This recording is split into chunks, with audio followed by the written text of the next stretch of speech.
Si-mute, Mbak. Si-mute. Iya, saya menambahkan, intinya saya setuju dengan apa yang disampaikan juga oleh Prof. Ratno maupun Pendeta Pati lah ya, bahwa di negara kita ini Indonesia yang Bhinneka Tunggal Ika, seharusnya masalah agama atau perkawinan beda agama pada khususnya dalam hal ini tuh tidak lagi menjadi masalah gitu, karena apalagi di era globalisasi saat ini, dunia media yang sudah sangat luas gitu ya, bahwa pengetahuan warga negara Indonesia ini sudah sangat luas gitu, dan penerimaan terhadap perbedaan itu juga semakin terbuka ya menurut saya. Tapi kebinekaan itu tentunya akan ada perjumpaan-perjumpaan antar agama, apalagi sekarang banyak kegiatan-kegiatan untuk merajut merajut harmonisasi gitu ya, lintas agama dari generasi muda, banyak sekali kegiatan-kegiatan lintas agama. Pasti kan ada perjumpaan antar generasi muda lintas agama ini yang berbeda agama.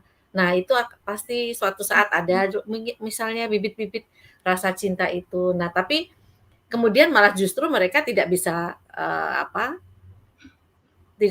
malah mungkin terpecah persahabatannya karena kemudian tidak bisa menikah karena perbedaannya itu. Jadi usaha kita untuk bisa misalnya, oh ini loh kita berbeda, kita bisa bersama dalam damai tanpa kecurigaan.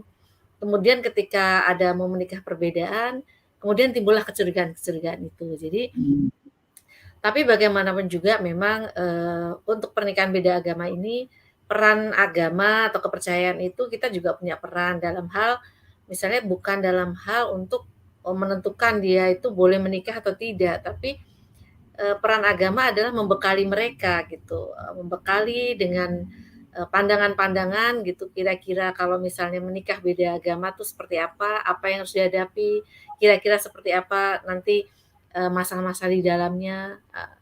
Kalaupun mereka siap menyiapkan mentalnya, seperti itu mungkin peran dari kita, dari komunitas agama maupun kepercayaan.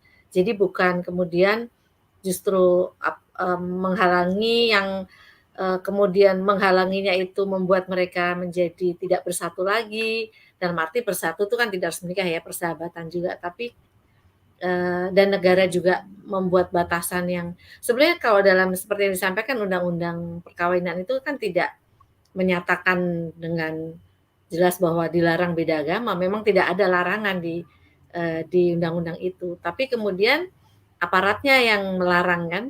Misalnya ketika kita mau mencatatkan catatan sipil, nggak bisa dibilangnya gitu karena beda agama. Padahal di undang-undang perkawinan nggak ada klausul dilarang untuk beda agama. Dan seperti disampaikan Prof. Ratno, misalnya, oh kita bisa menggugat misalnya ke pengadilan ya, pengadilan negeri, atau kalau kita beda kan pengadilan negeri.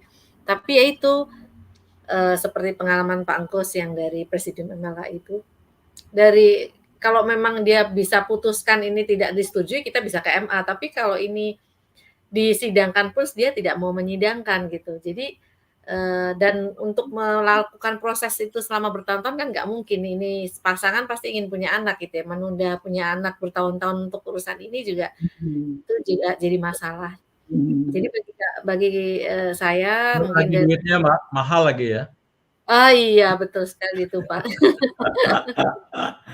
Yang ironisnya itu ya Pak yang disampaikan Pendeta Pati tadi, ketika kita bisa menikah di luar negeri, kemudian kembali dan bisa dicatatkan, itu kan semakin ambigu ya aturannya. Jadi yang di Indonesia kita nggak boleh menikah beda agama, tapi ketika kita keluar bisa menikah, mencatatkan boleh gitu. Jadi ini gimana gitu kan. Jadi, nah itulah masalah-masalah sebenarnya yang harus dipecahkan oleh pemerintah juga, bagaimana memberikan layanan kepada warga negaranya, sehingga warga negaranya tuh ya kan memang pemerintah harus membuat kenyamanan kepada warga negara yang sudah membayar pajak ya kan,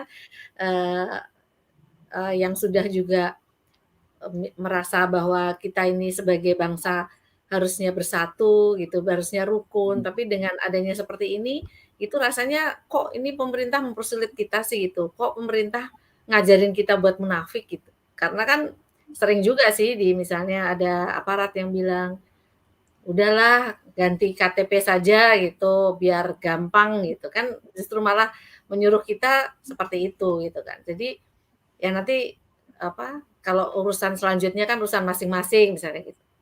Sama sih Mhm. saya dulu juga awalnya seperti pernah digitukan juga. Jadi, hal-hal seperti itu kan jadi membingungkan warga negara gitu dan, seharusnya pemerintah juga memberikan solusi lah. Kalaupun misal aturan undang-undang ini memang sudah tidak ada larangan, tapi ya bagaimana juga aparat ini, apakah ada sanksi kepada aparat mempersulit untuk pencatatan perkawinan misalnya, Mmm.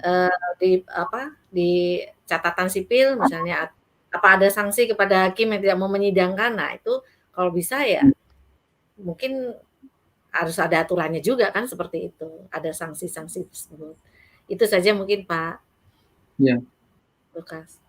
Mhm.